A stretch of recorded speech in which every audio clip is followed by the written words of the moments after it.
আসসালামু আলাইকুম প্রিয় দর্শক, আশা করি সবাই ভালো আছেন। আজকে আমরা যে বিষয় নিয়ে কথা বলবো সেটা হলো যে আমাদের রাজনৈতিক শিষ্টাচার। আমরা সমাজে প্রায় দেখি যে একটা ভোটের নির্বাচনের মাঠে একটা দল আরেকটা দলের বিপক্ষে গীবত গাচ্ছে, বা একজন যে এমপি পদপ্রার্থী সে কি করছে আরেকজন এমপি পদপ্রার্থীর বিরুদ্ধে কুৎসা রটনা করছে গীবটে। এটা কিন্তু আমাদের একটা প্রতিহিংসা রাজনীতি কিন্তু থেকে গেল। তাহলে আমাদের সংস্কার কোথায় হলো? আমরা চেয়েছিলাম এমন একটা বাংলাদেশ হবে যেখানে সবাই আম নিজের কথাই বলবে এবং দেশের কথা বলবে, কিন্তু কোনো ধরনের এক বিভাজন যেখানে তৈরি করবে না এবং কোনো ধরনের প্রতিহিংসার রাজনীতি তিনি করবে না। যেখানে দেখা যায় যে আমরা বেশিরভাগ ক্ষেত্রে দেখা যায় যে আমাদের ক্ষমতা ত্যাগ করলে একদল ক্ষমতা যদি ত্যাগ করে, আরেক দল এসে কিন্তু যারা ত্যাগ করে তাদেরকে ধাওয়া বা পাল্টা ধাওয়া, এই বিষয়টা কিন্তু ঘটে। তো রাজনৈতিক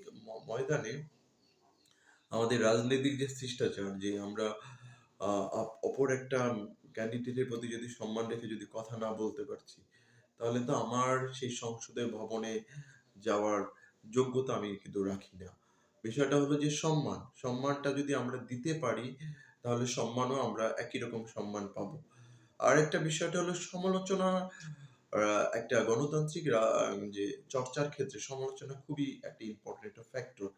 আপনি সমালোচনা করবেন, কিন্তু আপনি যখন সমালোচনা যখন ব্যক্তিগত একটা অ্যাটাক হয়ে যাবে, তখন কিন্তু এটা আর সমালোচনা থাকে না। বা একজন মানুষের পিছনে সে যা নয় তাই যদি আপনি তাকে বলেন, এটা সত্যি এটা খারাপ দেখা যায়। আমরা আ অনেক সময় আমরা দেখি নির্বাচনের আগে টাকা দিয়ে আ ভোট কেনা হয়। কিন্তু বিষয়টা আমি যদি আমার বিবেককে বিসর্জন দিয়ে দিই, তাহলে আমি কতটা দেশপ্রেমিক হলাম, কতটা আমি আম কতটা আমি দায়িত্বশীল নাগরিক হলাম। তো আমাকে দেশপ্রেমিক দায়িত্বশীল নাগরিক হতে গেলে অবশ্যই দেশের প্রতি প্রেম থাকে, দেশের প্রতি যদি আমার ভালোবাসা, মমত্ববোধ থাকে, আমি কখনো টাকার কাছে বিক্রি হব না। টাকায় বিক্রি হওয়া মানে কি? আমি সেই এমন একজনের হাতে ক্ষমতা তুলে দিলাম যে হয়তো সেই আমাকে শোষণ বা শাসনের সেই স্বৈরাচারী মনোভাব আবার ফিরিয়ে নিয়ে আসবে।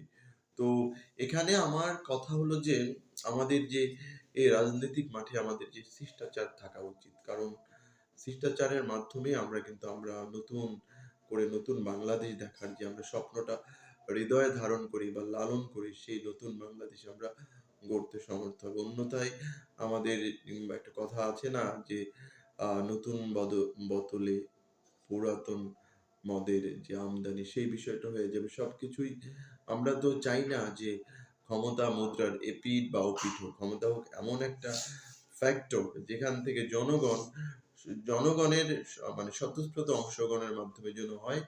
কোনো ক্ষমতা, দাপট, অর্থের ভিত্তিতে যেন ক্ষমতায় কেউ যেন না যায়, সেই বিষয়ে আমাদের জনগণকেই আগামী দিনে রায় দিতে হবে। আমরা একটু আগে যেটা বলতে চাচ্ছিলাম যে অনেক সময় আমরা দেখি যে টাকা দিয়ে ভোট কেনা হয়। আজকে আমার কাছে একটা জিনিস ভালো লাগলো। একজন হাসানাত আব্দুল্লাহ, তিনি কুমিল্লার দেবিদ্বার থেকে আ কুমিল্লার আসনে তিনি নির্বাচন করছে। আমি দেখলাম এক মহিলা হাসানাত আব্দুল্লাহর আ আ টাকা দিচ্ছে। মানে মানে উল্টা আমরা এই ১ম দেখলাম একজন যে ভোটার প্রার্থীরে টাকা দিচ্ছে। এটা আসলে টাকা বা ঘুষ না। এটা হলো আন্তরিকতা, ভালোবাসা, যে আমি চাই আমার প্রার্থী যেন ভালোভাবে তার নির্বাচন প্রচারণা করতে পারি। একটা উৎসাহ, উদ্দীপনা দেয়া। কিন্তু আমি যদি প্রার্থী হয়ে যদি আমি ভোটারের কাছে টাকা দিই, এটা কিন্তু খুব খারাপ একটা বিষয়। আমরা তাকে নির্বাচনকে আ অন্যদিকে নিয়ে যাওয়া বা আমি একটা অনিয়মের মধ্য দিয়ে আমি নির্বাচনে, এটা একটা নৈতিকতা বিরোধী একটা কাজ হয়ে যায়। Thank you so much. আমরা আমাদের রাজনৈতিক শিষ্টাচার যেন আগামী দিনে আমরা দেখতে পাই, সেই প্রত্যাশা ব্যক্ত করে আমি আজকের আম এখানেই শেষ করছি। আসসালামু আলাইকুম।